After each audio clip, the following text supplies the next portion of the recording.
अंबर धूमिल हो गया था और आकाश में चमकता हुआ सूर्य भी फीका पड़ गया था। जब वह सेना नदी नालों का पार करती हुई, उनके प्रवाह भी उसके कारण परिवर्तित हो जाते थे। चारों ओर वानर ही वानर दिखाई देते थे। वे मार्ग में कहीं विश्राम लेने के लिए भी एक क्षण को नहीं ठहरते थे। उनके मन का मस्तिष्क पर केवल रावण छाया हुआ था। वे सोचते थे कि कब लंका पहुंचें और कब राक्षसों का संहार करें। इस प्रकार राक्षसों के संहार की कल्पना में लीन ये विशाल वानर सेना समुद्र तट पर जा पहुंची। अब वे उस क्षण की कल्पना करने लगे जब वे समुद्र पार करके दुष्ट रावण की लंका में प्रवेश करके अपने अद्भुत पराक्रम का प्रदर्शन करेंगे।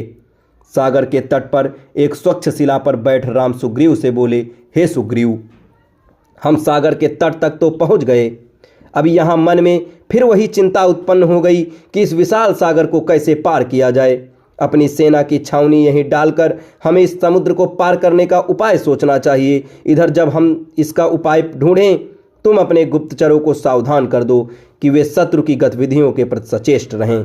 कोई वानर अपने छावनी से अकारण बाहर भी न जाए, क्योंकि इस क्षेत्र में लंकेश के गुप्तचर अवश्य सक्रिय होंगे।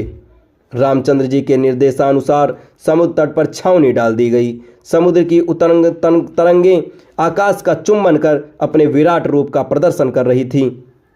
संपूर्ण वातावरण जलमय प्रतीत होता था। आकाश में चमकने वाला नक्षत्र समुदाय सागर में प्रतिबिंबित होकर समुद्र को ही आकाश की प्रतिरूप बना रहा था।